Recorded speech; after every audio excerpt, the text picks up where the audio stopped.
llegamos a lo que podríamos denominar en teología el orden de la salvación.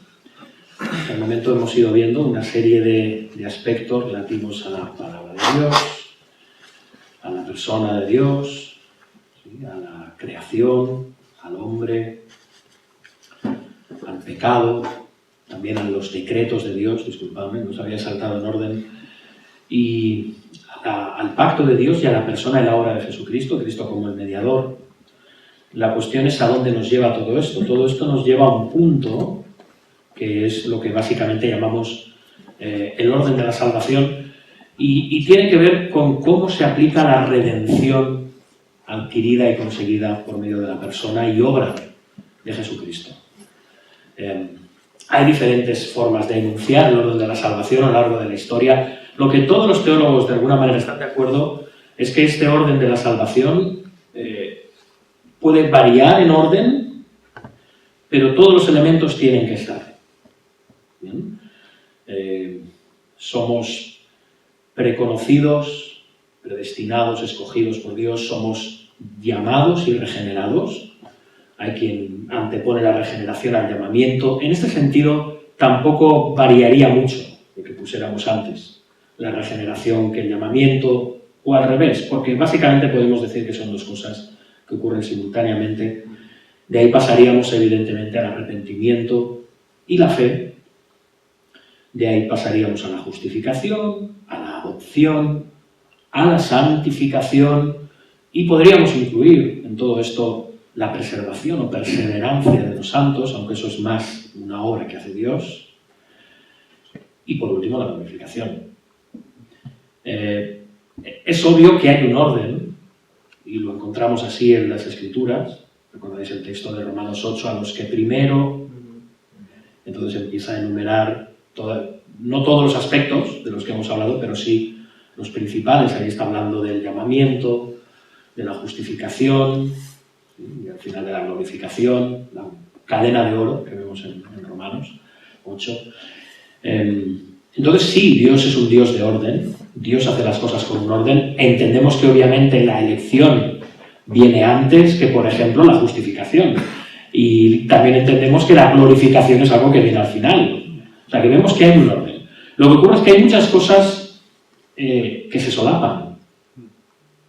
No sabemos exactamente qué cosas están ocurriendo a veces al mismo tiempo y cuáles llevan un proceso mucho más sistemático. En cualquier caso, la cuestión es que ocurren, y estamos tratando de doctrinas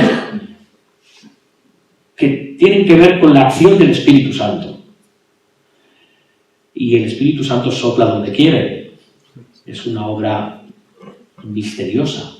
Entonces, hasta cierto punto, el que nosotros lo sistematicemos, lo diseccionemos y lo clasifiquemos, como si hiciéramos un trabajo de examen de un cuerpo vivo, ¿no?, una disección, creo que tenemos que ser muy cautos. Reconocemos el orden y podemos afirmar que hay un orden porque las Escrituras nos dan un orden, pero hay determinadas cosas que pueden estar ocurriendo al mismo tiempo. Incluso podríamos decir que, excepto aspectos como la glorificación, pueden ocurrir todos al mismo tiempo. Bien, así que no tenemos que ser muy taxativos en esto.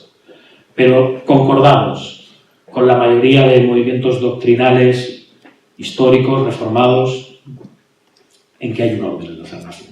Bien, no podemos anteponer a la fe, por ejemplo, la glorificación. Es obvio, ¿no? Y hablamos de la fe salvífica, no de la fe que es la confianza en Dios y en sus promesas, que crece y aumenta a medida que el cristiano crece en santificación. Bien. Esto es una introducción. Vamos a pasar para que tengamos claro en qué momento de la confesión estamos. Y si vais al índice veréis que a partir de este momento empieza una serie de cosas que se van enumerando. El arrepentimiento y la fe para salvación, en este caso, si os fijáis, en el caso de la confesión está un poco más tarde. Bueno, podríamos incluirlo porque es el resultado de la obra que vamos a examinar hoy, la regeneración, principalmente el llamamiento eficaz. Nos lleva a ¿qué? Arrepentimiento y fe. Y aquí tampoco hay consenso muchas veces en cuanto a qué va antes, el arrepentimiento y la fe, cuando la verdad es que al final son dos caras de la misma moneda. Ejercemos fe porque antes nos hemos arrepentido, pero también va ligada en la fe que pones en Cristo una buena dosis de arrepentimiento al ver tu necesidad y tu naturaleza pecaminosa y caída. Así que centrándonos ahora, para que tengamos esto claro, vamos al llamamiento eficaz. Vamos a examinar la doctrina del llamamiento eficaz. Como texto fundamental, por mor del tiempo no vamos a poder leer textos, sí podemos parafrasearlos. Los textos los tenemos en la confesión y sabéis que estamos llamados a examinarlos para afianzar más lo que vamos a exponer hoy. Tenemos como texto temático, podríamos decir, Romanos 8:28, que dice: y sabemos que a los que aman a Dios, todas las cosas les ayudan a bien. Y esta es la parte que vamos a tratar hoy. Esto es, a los que conforme a su propósito son llamados. Así que vemos que hay un propósito y luego continúa diciendo el apóstol, porque a los que antes conoció también los predestinó para que fuesen hechos conformes a la imagen de su Hijo, para que él sea el primogénito entre muchos hermanos. Y a los que predestinó, a estos también llamó. Hasta aquí leeremos. Así que vemos, a los que predestinó, a estos también llamó. Así que los que son llamados son aquellos que el Padre ha predestinado para vida. Son los escogidos de Dios. Se trata, hermanos, de un llamamiento individual, de un llamamiento personal, que efectivamente nos lleva a formar parte de un cuerpo, nos lleva a formar parte de una comunidad, que es la Iglesia. De hecho, la Iglesia, la palabra eclesía en griego literalmente quiere decir los llamados a, o llamados afuera, o llamados hacia. O sea, que los miembros de la Iglesia somos llamados, ¿sí?, e integrados en el cuerpo de Cristo y en una comunidad, pero esto es algo que tiene que ocurrir individualmente a cada creyente. Es un llamado personal e individual. ¿Recuerdas el apóstol Pablo diciendo: como Dios le ha llamado a cada uno, así permanezca? ¿Te das cuenta? Si uno en circuncisión, que siga, otro en incircuncisión también. De manera que nos está dando una pauta de que hay un llamado personal e individual. Ni siquiera hay un llamado, podemos decir, familiar. Es personal. ¿Y quién es el autor? Evidentemente, el Padre. El autor es el Padre.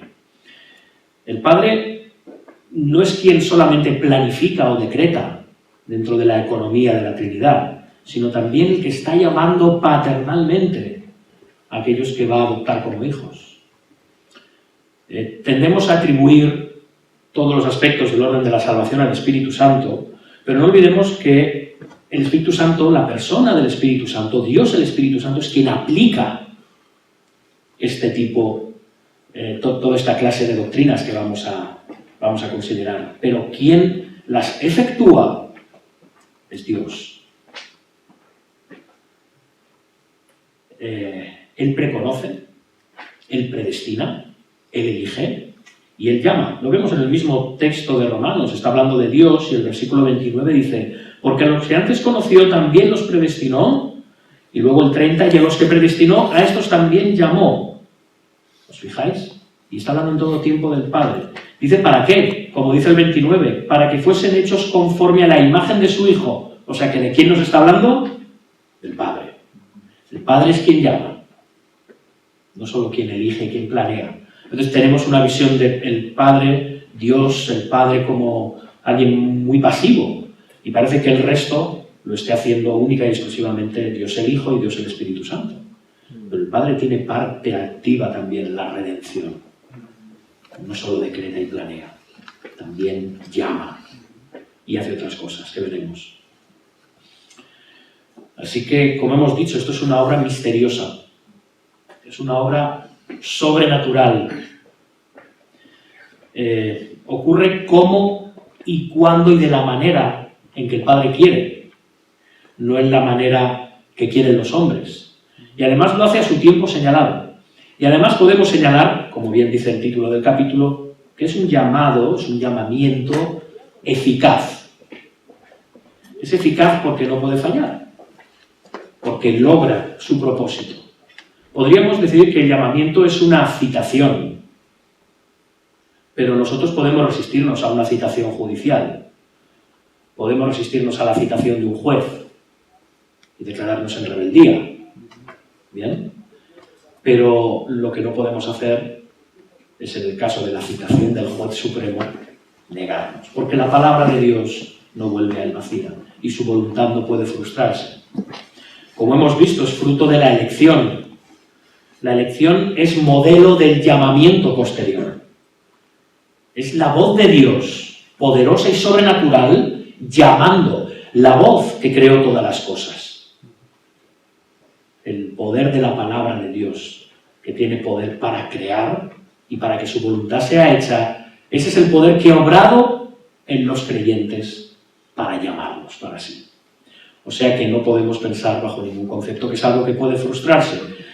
De ahí que dentro de los 5 puntos de la doctrina calvinista, dentro del tulip, el tulipán, esto se estaría incluido en lo que llamamos la gracia irresistible.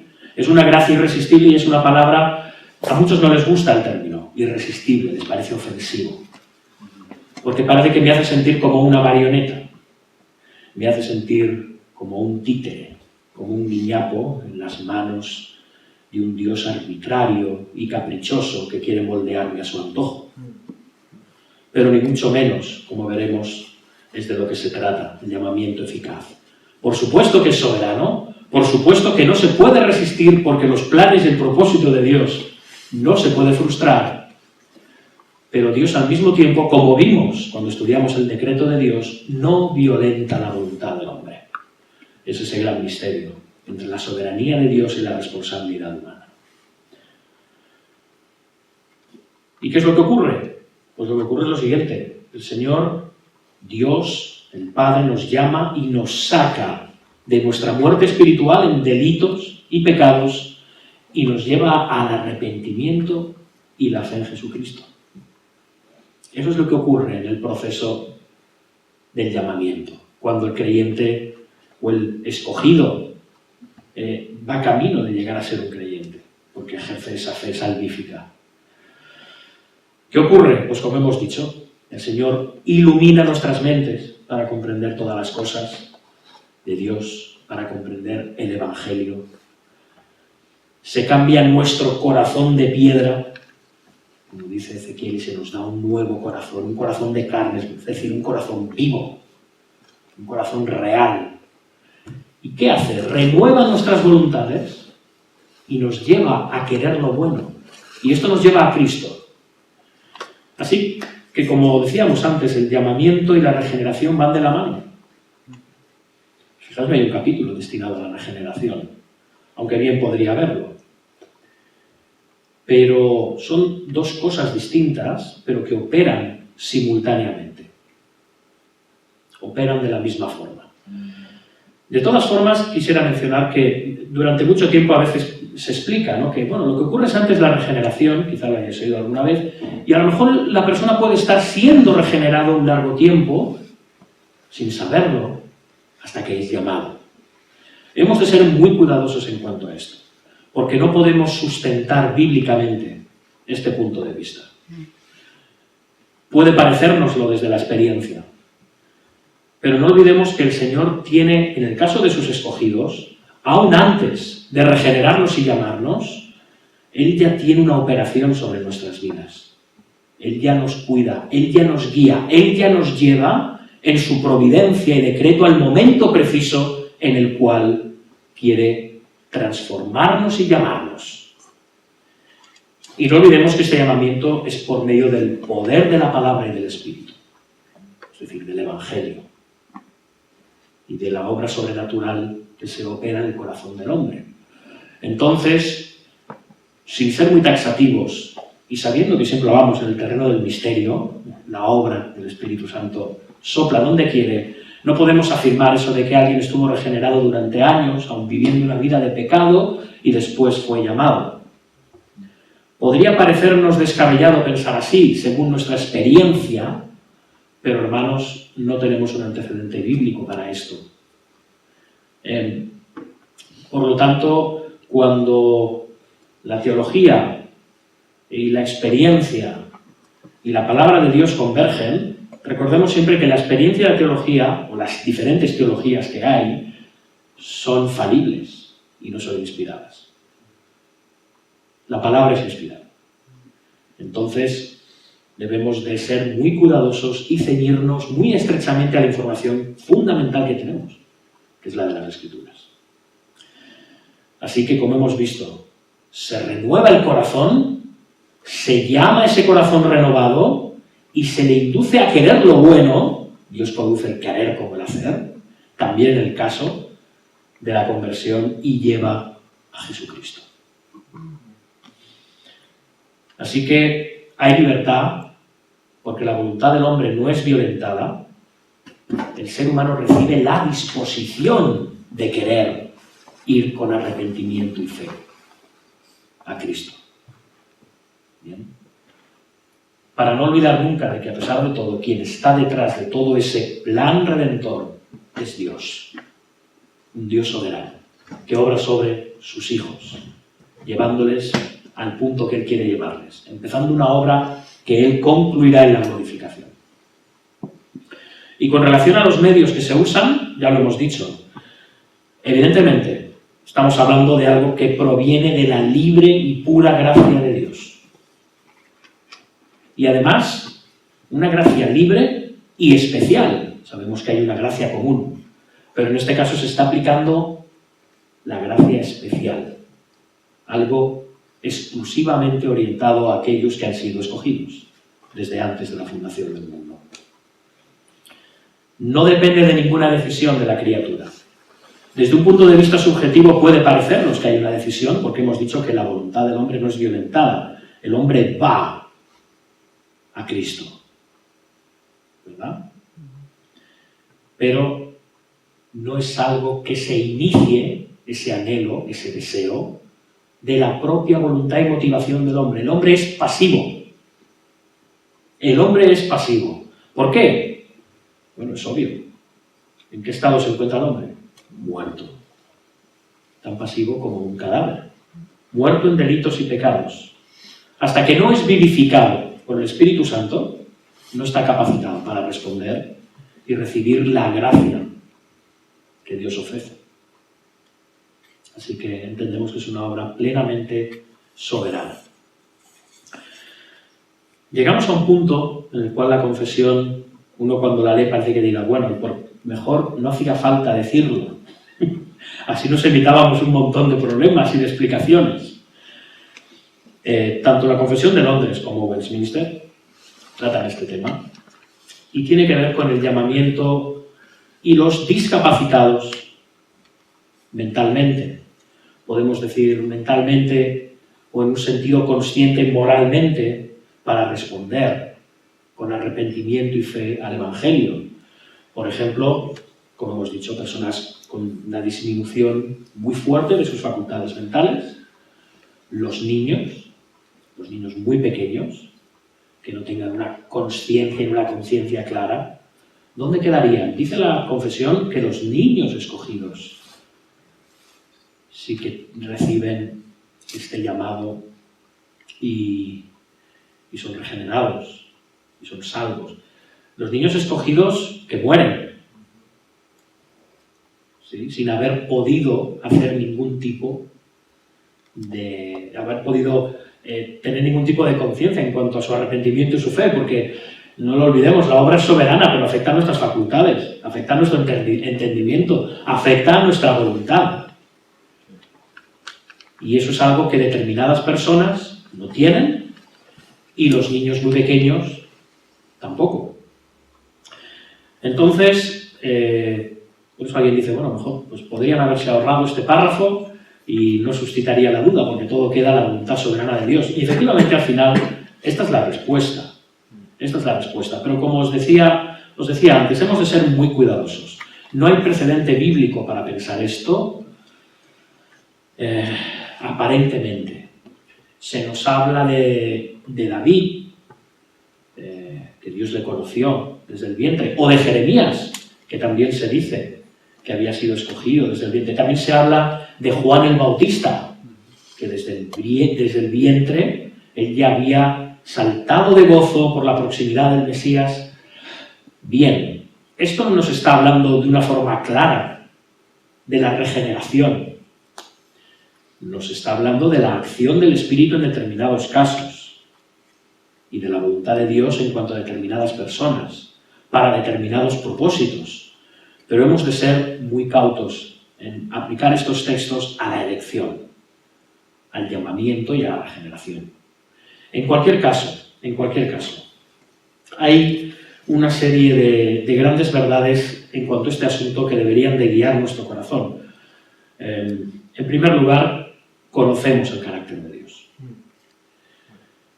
Dios es misericordioso, Dios es bondadoso, Dios es justo, es recto y poderoso y es sabio. Él no va a hacer nunca nada con relación a la salvación de los hombres fuera de estos parámetros. Nunca. Por otro lado, algo que nos debe de guiar es que conocemos y sabemos que tenemos una responsabilidad adquirida, tenemos el pecado original y somos culpables ante Dios en Adán. Tenemos un pecado que nos viene de serie, pero ya nos viene una culpabilidad añadida. Es una unión federal con la culpa y el pecado de Adán, que tenemos desde el mismo momento en el que nacemos, desde el mismo momento en el que somos engendrados. Ya poseemos este pecado. Esto es importante que lo tengamos en cuenta. Los niños no nacen sin pecado. Los niños son tan merecedores de la ira de Dios como lo son los adultos. ¿Por qué? Porque están destituidos de la gloria de Dios. Tanto como un adulto. No tanto por las obras que hayan efectuado, pues aún no han efectuado ninguna, sino por lo que son y por la carga que ya viene heredada de Adán. Alguien podría alegar, pero esto es muy injusto. Es injusto imponer esta carga al hombre desde el nacimiento. Por la transgresión de un hombre vamos a recibir esta culpa. Bueno, se podría hacer la pregunta a la inversa. ¿Y no nos parece injusto que por la justicia y obediencia de un hombre se impute justicia y obediencia inmerecida a los pecadores? Al final nadie puede escapar de esta realidad. Estamos en Adán, disminuidos, condenados y destituidos de Dios en Adán. Por lo tanto, esto debe guiar también nuestros pensamientos a la hora de ser sentimentalistas o sentimentaloides en base a la salvación de los niños o en base a la salvación de las personas discapacitadas y disminuidas. Pero en cualquier caso, nuestro propósito del conocimiento de Dios también debe traernos consuelo y paz, pues sabemos que los hijos de los creyentes tienen unos beneficios temporales por medio de pertenecer a un hogar cristiano y que no es habitual que los hijos de los creyentes se conviertan. Así que debemos descansar en estos 3 puntos: el conocimiento del carácter de Dios, la realidad del ser humano ante Dios en su pecado original y el hecho de que a pesar de eso, Dios salva a los hijos de los creyentes cuando Él así lo determina. Estas consideraciones yo reconozco que pueden no satisfacer a la curiosidad carnal o al dolor rebelde que puede provocar la muerte de un ser querido, de alguien cercano, pero sí que deberían ser aptas, hermanos, para calmar un corazón dolorido pero sumiso. Es el corazón dolorido y sumiso a Dios y su voluntad y su palabra que deberíamos de tener los hijos de Dios y confiar plenamente en su soberanía. Por otro lado, pensamos también en la misma línea en el llamamiento a los no creyentes. Hay un llamamiento general, lo sabemos, que es el del Evangelio, y es un llamamiento sincero. Es un llamamiento veraz y honesto a toda criatura al arrepentimiento y la fe en Cristo por medio del Evangelio. Y se hace a toda criatura. Y dentro de este llamamiento hay algunos que reciben ciertas operaciones que son comunes al Espíritu Santo. Son impactados por el Evangelio, son impactados por la gracia de Dios, son impactados por la verdad y la misericordia de Dios, pero son impactados en su intelecto, son impactados en su corazón, o sea que podemos decir que hay conversiones, y las entrecomillamos, intelectuales, hay conversiones emocionales, pero esto no es la conversión, esta no es la regeneración y el llamamiento del que estamos hablando. Esto es tarde o temprano, al no haber sido realmente atraídos por el Padre, al no haber sido verdaderamente regenerados y llamados por el Padre, no pueden ser salvos. Tarde o temprano caen. Tenemos el ejemplo de la parábola del sembrador. Diferentes tipos de suelo. ¿Recordáis? Aquel hombre que recibe al principio la palabra con gozo, pero después la recibe con gozo. Pero después abandona. ¿Debido a qué? A las presiones, las persecuciones, los asuntos de este mundo. Tarde o temprano abandona. Dice el apóstol Juan que muchos salieron de nosotros. ¿Por qué? Porque realmente no eran de nosotros. También habla Hebreos de aquellos que han probado y han gustado y han sido iluminados. ¿Fijáis? Han sido iluminados por el Espíritu, pero no han sido regenerados, no han sido llamados. Y al final sus obras les denuncian. Así que esto nos tiene que llevar a pensar que sí, que hay un llamamiento general, que puede provocar en algunas personas cierto estímulo, pero ese estímulo, el hecho de que uno de repente sienta un determinado deseo de leer la Biblia, un determinado deseo de amar a las personas, un repentino interés por los asuntos espirituales, no quiere decir que realmente haya un llamamiento, ni una regeneración.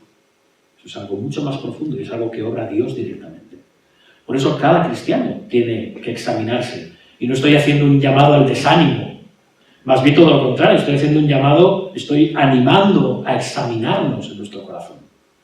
A ver si realmente nuestro corazón es un corazón que late al ritmo del corazón de Dios. Y que a pesar del pecado, a pesar de nuestras debilidades, de nuestras flaquezas, a pesar del mundo de Satanás, anhelamos hacer la voluntad de Dios. Deseamos hacer la voluntad de Dios.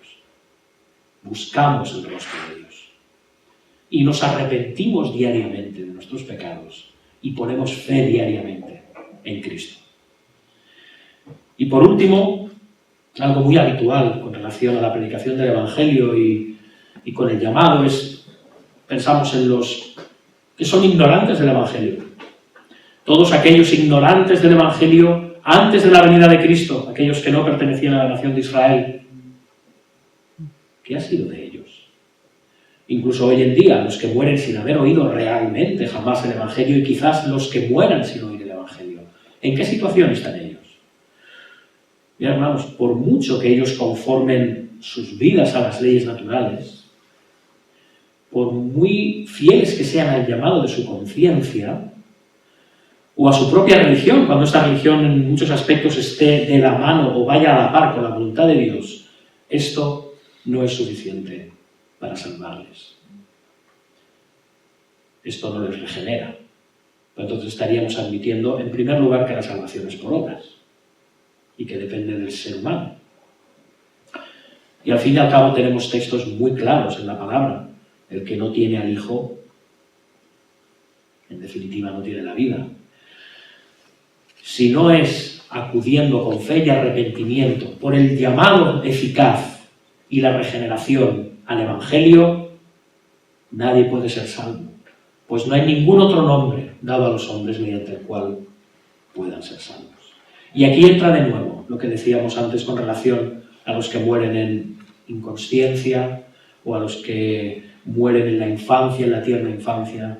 Debemos confiar en la voluntad de Dios, pero en este caso sabemos que no han sido llamados, por lo tanto no han sido regenerados. Si no han oído del Evangelio, no podemos decir que estas personas lleguen a ser hijos de Dios, lleguen a ser personas transformadas. Pues solamente en Cristo hay salvación. Él es el camino, Él es la verdad y Él es la vida. Y a Él somos llamados todos aquellos que hemos sido predestinados, escogidos y regenerados. Con relación al tema del llamamiento eficaz, tenemos una serie de libros referente a lo que es la regeneración, la obra de la regeneración, y también relacionado con cómo afecta la evangelización, la predicación del evangelio, de la palabra. En este caso tenemos un libro muy interesante acerca de la controversia que hay dentro del contexto evangélico. Quien dice que uno se regenera tras creer, tras arrepentirse y creer, uno se regenera, nace de nuevo. Esta es una visión muy extendida. La visión histórica reformada es todo lo contrario. Sabemos que hemos de ser regenerados y llamados, como hemos visto, para después arrepentirnos y creer. Tenemos La regeneración decisoria de Jaime Adams, libro editado por Editorial Peregrino. También acerca de todo lo que es el orden de la salvación y la obra de la redención, un libro extraordinario, altamente recomendable. John Murray, La redención consumada y aplicada. Este es un libro obligado de cabecera. Libros Desafío lo edita, sé que Peregrino, al menos en España también, nos sirve. Los Desafío sirve este libro. Y después también tenemos Dios el Espíritu Santo, de Martyn Lloyd-Jones, el segundo tomo de esta serie de 3, que habla de la obra del Espíritu Santo y evidentemente incluye el orden de la salvación, un libro que hasta donde sé por el momento está agotado, pero en proyecto en el futuro de estar de nuevo publicado también por Editorial Peregrino.